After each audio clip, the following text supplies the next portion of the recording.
안녕하세요. 공인중개사 라이크 부동산입니다. 오늘은 파주 운정신도시 공급 물량을 알려드리도록 하겠습니다. 중흥 X클래스를 알려드리고 바로 옆에 붙어있는 제일풍경채 분양 물량이 되겠습니다. 바로 보시죠. 제일풍경채 2차고요. 민간 분양입니다. 10블럭이 되겠습니다. 21년 6월 25일 모집공고일이 발표되었습니다. 입지 바로 보도록 하겠습니다. 이번에 분양하는 11블럭과 9블럭이 이쪽에 위치하고 거기에다가 지금 제일풍경채 이 10블럭까지 해서 3개 블럭이 동시에 분양이 됩니다. 이러한 부분들 잘 참고를 하셨으면 좋겠고, 입지적으로 보면은 바로 이 초등학교, 중학교, 그리고 유치원, 초등학교, 고등학교 이러한 부분들이 예정이 되어 있고, 거기에다가 이 의료시설도 공급이 예정이 되어 있는 부분들, 그리고 이쪽으로는 상업용지가 예정이 되어 있습니다. 그래서 이러한 부분 측면에 있어서 약간 역과의 접근성이 떨어지는 부분이 단점으로 되기는 하지만,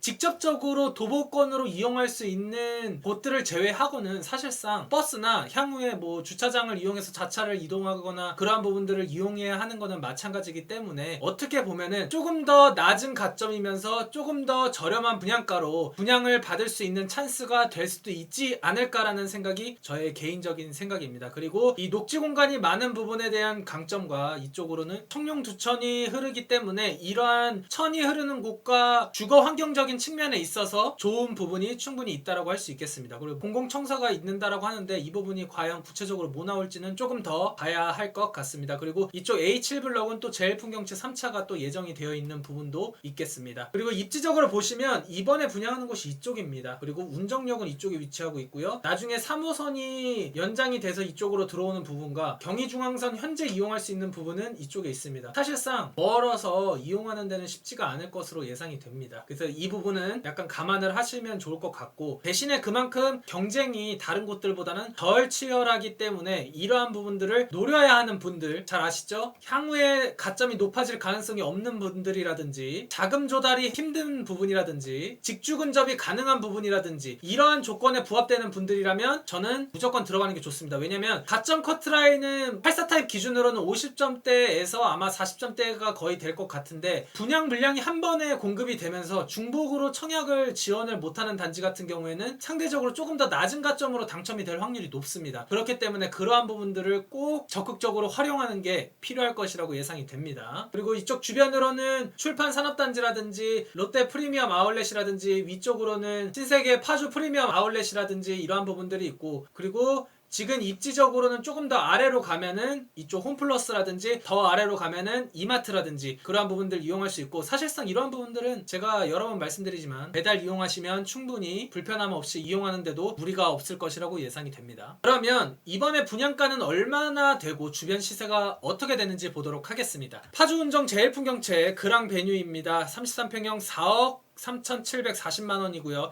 평당가 1,326만원입니다. 그리고 이쪽 아래쪽에 보면 화성파크 드림 시그니처는 6억 7천만원에, 호가는 6억에서 6억 8천, 그리고 조금 더 구축인 한라 비발디는 34평형 5억 5천만원에서 평당가 1,618만원, 호가는 5억 8천에서 6억 정도. 지금 분양가 자체가 낮기 때문에 나중에 입주 시점까지 갔었을 때는 프리미엄이 더 붙을 수 있다. 물론 입지적인 차이가 있고 뭔가 편리하게 이용하는 부분에 있어서 동일한 입지라고는 볼 수 없습니다. 하지만 분양가 자체가 저렴하고 앞으로 GTX가 사실적으로 개통이 되거나 하면은 이러한 프리미엄은 확실히 더 괜찮을 수 있다 라고 보시면 될 것 같습니다. 왜냐면 다른 곳에 분양을 받지 못하고 무주택자로 유지를 하면서 당첨 확률이 낮은 데를 계속 넣는 것보다는 이렇게 1주택은 마련을 한 상태에서 그 다음 계획을 세우는 게 저는 조금 더 안정적인 계획이지 않을까라는 생각이 듭니다. 그리고 입주하는 시점까지 GTX가 개통이 되지는 않겠지만, 입주를 하고 나서 그렇게 오랜 시간이 걸리지는 않을 가능성이 높습니다. 그리고 특히나 공사 속도가 가장 빠른 A 노선이기 때문에 그러한 부분들 잘 참고를 하셨으면 좋겠습니다. 그러면 자금 조달은 어떻게 하면 되는지 보도록 하겠습니다. 33평형 4억 3,740만원입니다. 최고가 기준이기 때문에 조금 더 낮은 금액들도 있다라는 부분 기억하셨으면 좋겠고, 조정 대상 지역입니다. 50% 대출이 가능하고요. 주변 신축 6억 정도로 봤었을 때 3억 정도 나오고, 취득세 482만원, 그리고 중도금 이자 후불 비용 포함해서 1억 4,902만 원 정도면 입주가 가능할 것으로 예상이 됩니다. 거기에다가 옵션 비용 추가하면 1억 6,202만 원 정도가 필요할 것 같고, 여러분들이 생각하는 플러스 마이너스 옵션에 따라서 금액은 조금 달라질 수 있다라는 점과, 그리고 주변 시세가 형성되는 것에 따라서라든지, 그리고 실수요 요건이 충족이 되면은 지금 이 금액보다도 더 높은 금액, 최대 4억까지 받을 수 있는 부분들을 이용할 수 있기 때문에 이러한 부분들도 잘 기억을 하시면 좋겠습니다. 분명히 조건만 된다고 하면 대출은 더 많이 나올 수 있습니다. 그렇다라는 거는 현금 비율을 조금 더 낮출 수 있다라고 보실 수 있겠죠. 그리고 대출은 항상 개인 신용도에 따라서 조금 달라질 수가 있으니까 그러한 부분들 꼭 체크를 한 번 더 하는 거를 추천드리도록 하겠습니다. 오늘의 핵심 포인트, 장점과 단점, 예상해볼 수 있는 당첨 커트라인 보도록 하겠습니다. 운정역 지하철 3호선 연장 계획, 운정역 경의중앙선, 여기 두 곳의 위치는 다른 곳이에요. 그리고 도보권으로 가능한 학군이 예정이 되어 있고, 근린공원, 복지공간이 되어 있는 부분이라든지, 그리고 프리미엄 아울렛, 이마트 홈플러스 이런 부분들 이용할 수 있고, 거주 의무 기간이 없다. 하지만 대출의 전입 의무와 관련된 것과는 별개로 봐야지 된다라는 점 한 번 더 말씀드리도록 하겠습니다. 단점으로는 규제 지역입니다. 3년 전매 제한이 걸리는데요. 소유권 이전 등기를 하시게 되면은 전매가 가능합니다. 하지만 세율이 높기 때문에 저는 그러한 부분들은 추천을 드리고 싶지가 않겠습니다. 그리고 투기과열지구 및 청약과열지역에서 공급되는 물량에 대해서 10년간 재당첨 제한이 되고요. GTX역과 3호선 개통을 해서 실질적으로 이용할 수 있는 3호선 같은 경우에는 연장이죠. 그러한 것까지는 시간이 많이 걸릴 수 있고, 사실상 지금 현재 이용하는 역과의 접근성도 굉장히 높지가 않다라는 게 단점입니다. 그렇다 보니까 당장 출퇴근하기에는 어려운 부분이 있을 수 있어서 여러분들이 직주 근접을 따질 때에는 이러한 부분들도 약간 고려를 하셔서 접근을 하시면 좋을 것 같습니다. 어쨌든 역과의 접근성도 좋고 GTX 노선도 있고 출퇴근하기에도 좋고, 이러한 것들은 말도 안 되는 가점이 높게 형성이 됩니다. 하지만 여러분들이 중요시하는 부분이 이들 중에서 몇 가지라고 한다면 충분히 메리트가 많다라고 할 수 있겠습니다. 청약 가점표입니다. 84점 만점 기준이고요. 부양가족 청약가입 기간, 무주택 기간을 합산해서 책정이 됩니다. 최근에 있었던 운정 디에트르 더 클래스 같은 경우에는 53점이 최저점이었고 75점까지도 나왔습니다. 무주택 기간 15년 이상, 청약통장 14년 이상, 부양가족 0명이면 당첨이 됐습니다. 이번 같은 경우에는 분명히 50점대에서 84 타입은 걸릴 것 같은데, 동시에 3개 단지가 분양을 하기 때문에 더 낮은 가점으로 당첨이 될 수 있고, 그리고 비선호 타입 같은 경우에는 더 낮은 저가점자 분들도 도전을 할 수 있기 때문에 이러한 부분들을 잘 판단을 하시면 좋을 것 같습니다. 자신의 가점에 맞춰서 타입을 선택을 하는 게 가장 포인트가 될 것이라고 예상이 됩니다. 청약 일정입니다. 특별 공급은 7월 6일, 일반 1순위 7월 7일에 공급이 되고요. 일반 2순위는 7월 8일에 됩니다. 일반 2순위까지 가는 것은 쉽지 않을 것으로 예상이 되는데, 작은 타입 같은 경우에는 혹시나 모르니까 그래도 참고를 하셨으면 좋겠습니다. 그리고 당첨자 발표일은 14일로 9블럭과 당첨자일이 같기 때문에 중흥 S클래스 에듀파크와는 중복 청약이 안 되지만 에듀하이 11블럭과는 중복 청약이 가능한 부분 기억을 하셨으면 좋겠습니다. 파주 운정 제일풍경채 2차 그랑베뉴입니다. 660세대 있고요. 지하 1층, 지상 23층 7개 동입니다. 특별 공급 305세대, 일반 공급 355세대입니다. 공급 세대수는 660세대고요. 타입은 59 타입, 84 타입, 104 타입으로 공급이 됩니다. 그리고 가장 많은 타입은 84 타입이 되겠고요. 그리고 추첨제를 조금 노리시는 분들은 104 타입 쪽으로 선택을 하셔도 될 것 같습니다. 일반 공급은 청약 과열 지역이기 때문에 세대 주요권, 청약통장 2년 이상의 예측은 필요합니다. 파주시 1년 이상 거주자에게 30%, 경기도 6개월 이상 거주자에게 20%, 수도권 거주자에게 50%가 적용이 됩니다. 전용 8호 제곱 이하는 추첨제 25%, 8호 초과는 추첨제가 70%가 적용이 됩니다. 그리고 추첨제 물량의 대다수가 무주택 구성원에게 유리하다는 점 기억을 하셨으면 좋겠습니다. 특별 공급은 다자녀, 신혼부부, 노부모 부양, 생애 최초 공급이 되고요. 세대주 요건이 필요한 이 두 가지와 소득 요건이 필요한 이 두 가지를 기억을 하시면 좋을 것 같습니다. 각 항목에 따라서 요구되는 조건의 차이가 있으니까 그러한 부분들 착오 없이 체크하셔야지 될 것 같습니다. 소득 기준은 아래 표를 남겨드렸으니까요. 이 부분 멈췄다가 체크하시면 될 것 같습니다. 오늘 파주 운정 신도시 공급 물량과 관련된 정보 알려드렸습니다. 장점과 단점 명확하고요. 그리고 상대적으로 낮은 가점이신 분들에게 기회가 많이 갈 수 있는 판이 마련이 됐습니다. 이것도 그냥 흘려보낸다? 그건 절대 아닙니다. 분명히 제가 서두에 말씀드린 조건에 부합되는지 여부를 꼭 체크를 하셨으면 좋겠고, 과연 다음을 기약을 했었을 때 내 집 마련을 할 수 있는지 없는지에 따라서 선택을 하시면 될 것 같습니다. 라이크 부동산에서는 유료 상담도 진행을 하고 있습니다. 카카오톡 아이디 추가, 영자 버튼 누르고 라이크 부동산 부동산 검색하시면 되고요. 끝으로 나가시기 전에 궁금한 사항은 댓글 이용해 주시고요. 구독과 좋아요, 알림 설정 부탁해요.